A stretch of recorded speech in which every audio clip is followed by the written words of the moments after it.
North America 32 లక్షలకే MBBS ప్రపంచవ్యాప్తంగా గుర్తింపున్న డిగ్రీ.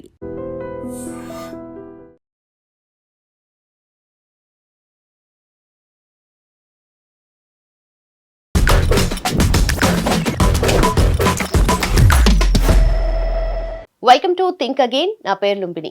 గత 5 ఏళ్లలో చూసుకుంటే లేటెస్ట్ రిపోర్ట్స్ ప్రకారం అబార్షన్స్ సంఖ్య పెరుగుతుంది. అంటే ఒకప్పుడు 1600 ఇలా ఉన్న ఈ రేట్ ఏదైతే ఉందో రిపోర్ట్స్ ప్రకారము ఇప్పుడు రీసెంట్గా చూసుకుంటే అది 16,000కు చేరిందనమాట. అంటే దీని వెనుక రీజన్స్ ఏమై ఉంటాయి, అన్ఆథరైజ్డ్గా జరుగుతున్న ఈ ఇష్యూ గురించి డిస్కస్ చేద్దాం ఈరోజు. మనతో పాటు ఉన్నారు ప్రముఖ family counsellor and motivational speaker Rajani Rama garu. అమ్మా నమస్తే. నమస్తే. సో ఇందాక చెప్పిన దాని గురించి మీ ఒపీనియన్ ఏంటి? అండ్ దీన్ని మనము అంటే చూస్తూనే లాస్ట్ 100s ఉన్నవి 1000sలోకి వెళ్ళిపోతున్నాయి కదా. సో ఆ డిఫరెన్షియేషన్ని మనం ఎలా తీసుకోవాలి? ఇది అబార్షన్స్ అనేవి చట్టం బ్యాన్ చేసింది. ఒక 30 సంవత్సరాల నుంచి కూడా ఇది లేదు. అంటే అమ్మాయి అని తెలిస్తే అబార్షన్స్ చేయించుకోవడము, అబ్బాయి అని తెలిస్తే ఉంచుకోవడం. అందుకనే ఇప్పుడు ప్రజెంట్ ఈ టైంలో ఆడపిల్లలు తక్కువైపోవటానికి కారణం అదొకటి. అయితే తర్వాత మళ్ళీ నార్మల్గానే జరిగింది, అమ్మాయి అయినా అబ్బాయి అయినా పర్వాలేదు. ఇప్పుడు ఎందుకు ఈ రేటింగ్ పెరిగింది? ఇప్పుడు మనకి వచ్చింది ఒక డాటా వచ్చింది, నేను చెప్తా చూడు. మన తెలంగాణలోనే 2020-21 మధ్యలో ఎంతంటే చెప్తున్నారు 1500 అంటే 1578 అంటే ఒక 60 వరకు అబార్షన్స్ అయితే ఇప్పుడు ఎంతవరకు వచ్చింది? 16,059 అంటే 60 వరకు. అంటే నువ్వు అన్నట్టు వందల నుంచి వేలకు వచ్చేసింది. అంటే ఇప్పుడు దానికి కారణం ఏమని చెప్పాలి? మన ఏపీలో కూడా 2024-25కి 10,676. అంటే ఎందుకు ఇట్లా జరుగుతుంది అని అంటే, ఒక్క పెళ్ళైన వాళ్ళే అబ్బాయి అయితే ఉంచుకోవడం, అమ్మాయి అయితే అబార్షన్ చేయించుకోవడం అనే సిస్టమ్ కాదు. ఇప్పుడు అక్రమ సంబంధాల వల్ల దానివల్ల అబార్షన్స్ జరగచ్చు, లేదా పెళ్ళి కాకుండానే ఇలా తిరగడం వల్ల బాయ్ ఫ్రెండ్స్ తోటి అలా కూడా వచ్చినవి ఉండొచ్చు. ఇలా ఒక రిలేషన్లో ఉన్నప్పుడు ఇష్టం లేని పరిస్థితుల్లో అబార్షన్ చేయించుకోవడము, రకరకాల కారణాల వల్ల కూడా ఈ అబార్షన్స్ రేట్ అనేది పెరిగిందని చెప్పుకోవచ్చు. అంటే వీళ్ళు అనుకుంటున్నారు, మనం ఒక జర్నీ చేస్తున్నప్పుడు మనకి బ్యాగ్లో ఏమన్నా వస్తువులు బరువు అయినప్పుడు ఈ వస్తువు వద్దులే, దీన్ని ఇంట్లో పడేసాయి అని చెప్పి పడేసి వెళ్ళిపోతాం. అంటే ఈ కడుపులో పెరుగుతున్న బిడ్డ కూడా వీళ్ళకి అంతే బరువు అయిపోయిందన్నమాట. కాబట్టి వీళ్ళు అర్థం చేసుకోవాల్సింది ఏంటంటే, మనం ఏం చేస్తున్నాం? భ్రూణహత్య. మన పురాణాల్లోకి వెళ్తే భ్రూణహత్య అనేది మహా పెద్ద పాపం కింద, ఒక జీవిని చంపడం అంటే. ఇప్పుడు తెల్లారు లేస్తే చంపుకుంటున్నారు. దాంట్లో భాగంగానే ఈ అబార్షన్. ఇది కూడా ఒక జీవి బయటికి రాకుండానే చంపడం కదా. బయట ఉన్న వ్యక్తులను చంపుకుంటున్నారు, కొట్టుకుంటున్నారు. కడుపులో ఉన్న బిడ్డని చంపడం అనేది ఇది ఇంకా పెద్ద పాపం అన్నమాట.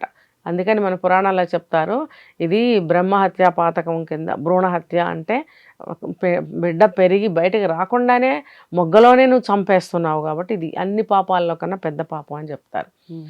అభంశుభం తెలియని కన్ను కూడా ఇప్పని ఒక పసిబిడ్డని చంపే హక్కు ఎవరికి ఉంది? నువ్వు ఇష్టపడితేనే, నువ్వు ఎవరితో భర్త కానీ ఇంకోటి కానీ ఏదైనా నువ్వు చేసిన తప్పు అనుకో, అది పాపం అనుకో. నువ్వు గర్భవతి అయినప్పుడు ఆ బిడ్డని నువ్వు ముందే జాగ్రత్త తీసుకో. గర్భవతి అయిన తర్వాత నువ్వు అబార్షన్ చేయించుకోవడం. కొంతమంది భర్తలు ఉంటారు, వరుసగా 2 ఆడపిల్లలు పుడితే 3వసారి ఎవరు పుడతారో తెలియదు, అబార్షన్ చేయించుకుంటావా లేదా అని కొట్టే భర్తలు ఇంకా ఉన్నారు. అంటే మనుషులు ఆలోచనల్లో మార్పు రావాలి. ఒకవేళ నువ్వు పెళ్ళయి బిడ్డల్ని కనే పరిస్థితిలో ఉంటే మీరు ముందే ఆలోచించుకోండి. నేను దానికంటే ముందు ఏం చెప్తానంటే, ఆడపిల్లైనా మగపిల్లాడైనా సమానం అని చెప్పి ప్రతి విషయంలోనూ చెప్తున్నారు కదా.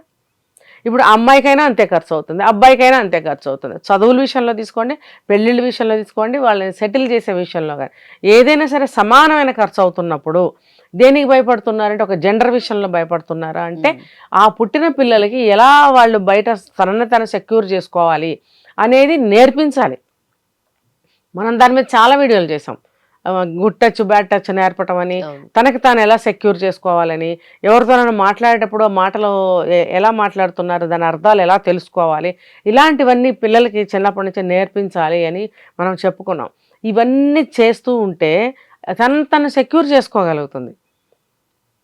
ఆడపిల్ల ఎలా బ్రతకాలో నేర్పించి వదిలిపెట్టినట్టయితే ఆ ఆడపిల్ల ఏ మోసానికి కూడా గురవదు, ఏ వంచనకి గురి అవ్వదు. తనను తను సెక్యూర్ చేసుకోవటం తెలిసి ఉంటుంది తనకి. మరి అలాంటప్పుడు మీరు ఆ స్టేజ్లో ఉండాల్సింది పోయి, కడుపులో ఉన్నది ఆడపిల్ల లేకపోతే ఆడపిల్ల పుడుతుందేమో అని అనుకుని అబార్షన్ చేయించుకోవటం అనేది, ఎంత మనము టెక్నాలజీ పెరుగుతుంది, మనం ఏ దశలో ఉన్నాం, ఏ కూడా దాటిపోతాం రేపొద్దున. మరి ఇప్పుడు మనం ఏ స్థాయిలో ఉన్నాం, బురదగుంటలో ఉన్నాం.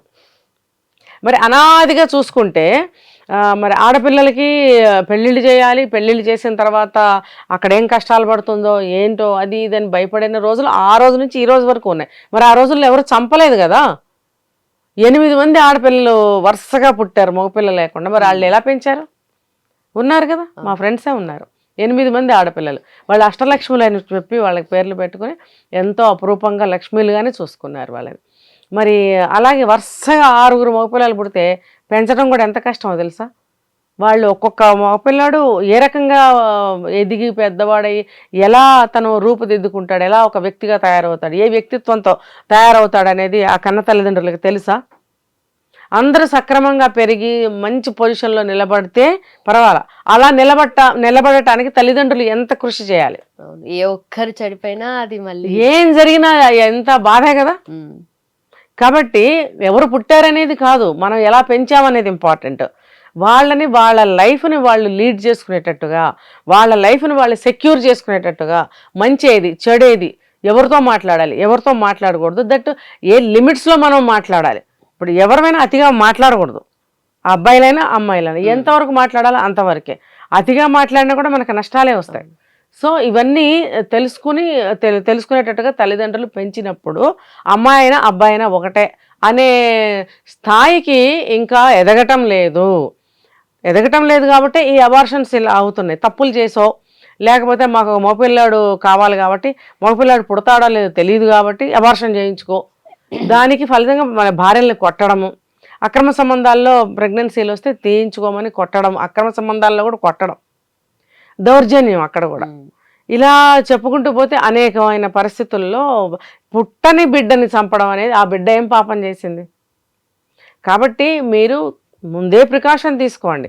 కడుపులో పడ్డ బిడ్డని చంపాల్సిన అవసరం లేదు. ఇప్పుడు ఆడపిల్లలు తగ్గిపోయారు, మగపిల్లలు పెరిగిపోయారు, మగపిల్లలకి పెళ్ళిళ్ళు కావటం లేదు. ఒకవేళ ఏదన్నా ఒక సంబంధం కుదిరితే ఆడపిల్లలు ఎన్ని డిమాండ్లు చేస్తున్నారు అని దుమ్మెత్తిపోస్తున్నారు అమ్మాయిల్ని. ఈ పరిస్థితికి కారణం ఎవరో తల్లిదండ్రులే కదా. మరి ఇప్పుడు ఆ తల్లిదండ్రులే వాళ్ళ కొడుక్కి పెళ్లి చేయాలంటే నానా తంగరాపులు పడుతున్నారు. మరి ఇప్పుడు శిక్ష ఎవరు అనుభవిస్తున్నారు? మన వేలతో మన కన్ను మనమే పడుచుకున్నాం కదా. మనం ఆడపిల్లలు వద్దని అబార్షన్లు చేయించుకుంటే ఇప్పుడు అందరూ మగపిల్లలే ఉన్నారు. మరి భార్య ఎక్కడి నుంచి వస్తుంది? మరి ఈ బుద్ధి జ్ఞానాలు ఉండాలి కదా. ఇప్పుడు ప్రతి జనరేషన్లో కూడా కొన్ని పరిణామాలు ఇలా వస్తూ ఉన్నాయి. దానికి అంతటికీ మళ్ళీ రిఫ్రికేషన్స్ అన్ని ఫలితాలన్నీ మనమే అనుభవిస్తున్నాం. అలాంటప్పుడు ప్రకృతిని ఎలా నడుస్తుందో ప్రకృతిని అలా నడవనివ్వాలి. మనకి 2 ఆడపిల్లలు పుట్టారు అంటే ఎక్కడో 2 అబ్బాయిలకి భార్యల్ని మనం తయారు చేస్తున్నాం. ఇద్దరు వంశాలని మనం ఉద్ధరించడానికి మన ఆడపిల్లల్ని మనం ఎలా పెంచాలి? ఇప్పుడు ఈ అమ్మాయి ఎవరో ఇంటికి కోడలైతే పరాయిది కాదు కదా. అక్కడ పుట్టిన బిడ్డలు తన బిడ్డలే కదా. తనకి మంచి బిడ్డలు పుట్టాలంటే మనం కూతుర్ని ఎలా పెంచి పెద్ద చేస్తే తన బిడ్డలు మళ్ళీ అంత మంచిగా పెరుగుతారు. అక్కడ పెరిగినప్పుడు ఈవిడ పెద్ద అయిన తర్వాత ఆ బిడ్డలు ఈమెకి ఉపయోగపడరా? ఆ బిడ్డలు ఈవిడిని గౌరవించరా? ఆ బిడ్డలు ఈమెని మంచి విలువలతో చూసుకోరా? మరి ఈ ప్రకృతి నిర్ణయించినటువంటి జీవిత చక్రాన్ని ఎందుకు అతిక్రమించి పక్కకెళ్ళి వెధవ పనులు, కిరాతకమైన పనులు, దారుణాలు ఎందుకు చేస్తున్నారు? హత్యే కాది. మరి చేస్తున్న డాక్టర్లు ఎందుకు చేస్తున్నారు? డబ్బు కోసమా? చట్టం బ్యాన్ చేసినప్పుడు ఎందుకు అబార్షన్స్ చేస్తున్నారు? మీరు 1 లక్ష రూపాయలు ఇస్తామంటే ఏదైనా చేస్తారా మీరు? ఇప్పుడు డాక్టర్లు ఇలా ఉండబట్టే కదా ఇలాంటివన్నీ జరుగుతున్నాయి.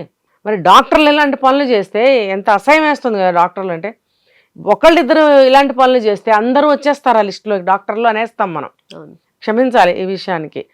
అందుకని ఏ డాక్టర్, చిన్న డాక్టర్ అయినా సరే, పెద్ద పేరున్న డాక్టర్ అయినా సరే, డాక్టర్ అంటే డాక్టరే, వైద్యో నారాయణ అన్నారు. ఎందుకన్నారు? భగవంతుడితో సమానం. అందుకని చేసే డాక్టర్లు కూడా చేయకూడదు. ఇంకా వాళ్ళు అబార్షన్ చేయండి అని వస్తే వీలైతే వాళ్ళే ఒక కేసు పెట్టి పడేయాలి. సమాజాన్ని రక్షించాలా లేదా? ఒక డాక్టర్, ఒక లాయరు, ఒక పోలీసు, వీళ్ళందరూ కూడా సమాజ రక్షణకే ఉన్నారు.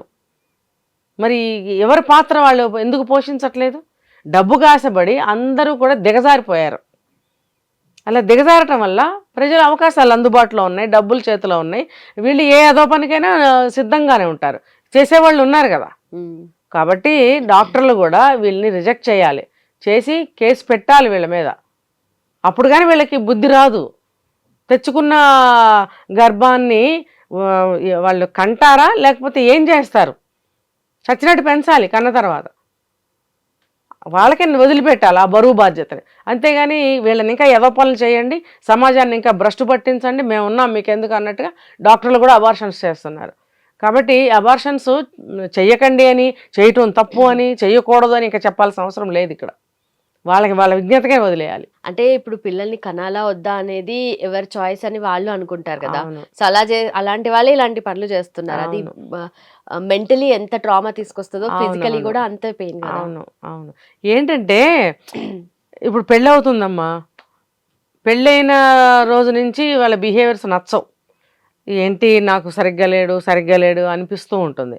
అనిపించినప్పుడు ఈ లోపల ప్రెగ్నెంట్ అయిందనుకో, వీడే సరిగ్గా లేడు, పిల్లలు పుడితే నా బతికేంటి, అటువంటి కండిషన్స్లో కూడా అబార్షన్స్కి వెళ్ళిపోవచ్చు. అంటే కారణాలు అనేకం ఉంటాయి ఇక్కడ. ఒక అక్రమ సంబంధమే కాదు, లేకపోతే మోపిల్లోడు కావాలనే కాదు. సిచ్యువేషన్స్ ఎన్ని మనిషిని అల్లాడిస్తున్నాయంటే మనిషి సరైన నిర్ణయం తీసుకోలేక తప్పుడు నిర్ణయాలు తీసేసుకుంటున్నారు.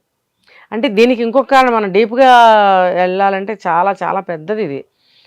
వీళ్ళు ఏంటంటే అసలు మనం ఎలా ఉండాలి, మన జీవితాన్ని సరిగ్గా నడుపుకోవాలంటే ముందు మనం ఎలా ఉండాలి, మనం ఎలా ప్రవర్తించాలి, ఇవన్నీ కూడా పెళ్ళికి ముందు నేర్చుకొని తెలుసుకొని ఉండవలసిన విషయాలు. మనకి పెళ్ళికి ముందే ఒక కౌన్సిలింగ్ అనేది తీసుకోవాలి. పెళ్ళి అయిన తర్వాత ఎలా ఉండాలి, అసలు పెళ్లి తర్వాత లైఫ్ ఎలా ఉంటుంది అనేది ఆ కౌన్సిలింగ్లో చెప్తారు. అవేమీ లేదు. అబ్బాయి నచ్చాడు, డాక్టరో యాక్టరో లేకపోతే కోటీశ్వరుడు లేకపోతే కాంట్రాక్టరు, ఏదో అమెరికాలో ఉన్నాడు, లండన్లో ఉన్నాడు, ఇంకెందుకు మన లైఫ్ బ్రహ్మాండంగా ఉంటుంది, మూడో గడ్డి పీసు కూడా మధ్యలో రాదు, మన ఇద్దరం ఊరేగచ్చు అనుకుంటారు. ఆ ఇద్దరు ఉండటంలో ఉన్నటువంటి కష్టం, నష్టం, నరకం ఆ డే 1 నుంచి స్టార్ట్ అవుతుంది. ఓకే. కాబట్టి వీళ్ళకి ప్రీ మ్యారిటల్ కౌన్సిలింగ్ అనేది కంపల్సరీ తీసుకోవాలి. తర్వాత ఆఫ్టర్ మ్యారేజ్ ఎలా మనం లైఫ్ లీడ్ చేసుకోవాలనే తెలివితేటలు కూడా ఉండాలి. లేకపోతే ఏముందమ్మా, ఎవరికి ఏ మనిషి నచ్చరు. 3 రోజుల్లో కాదు, ఆ గంటలోనే వెళ్ళిపోవచ్చు. Done, ma'am. Thank you so much. And for more videos, Please subscribe to iDream. Please subscribe to iDream. Please subscribe iDream. And please subscribe to iDream. For more videos, subscribe to iDream. please like, share and subscribe to the channel. Congratulations, iDream. Subscribe to iDream. Subscribe to iDream. So subscribe to iDream Media. iDream ki iDream team andarki huge congratulations. Please subscribe iDream Media. Please subscribe to iDream. Subscribe iDream. Please subscribe to iDream. iDream అంటే నా కళల channel subscribe చేసుకున్న నోరు తిరుగుతలేదు, మీరైతే గంట గుర్తు కొట్టండి. For more such videos, please subscribe to iDream. Subscribe to iDream. Please subscribe to iDream. Please subscribe iDream Media. Please do subscribe to iDream. Please subscribe to iDream Media. For best entertainment and information, please subscribe iDream. And don't forget to subscribe to iDream.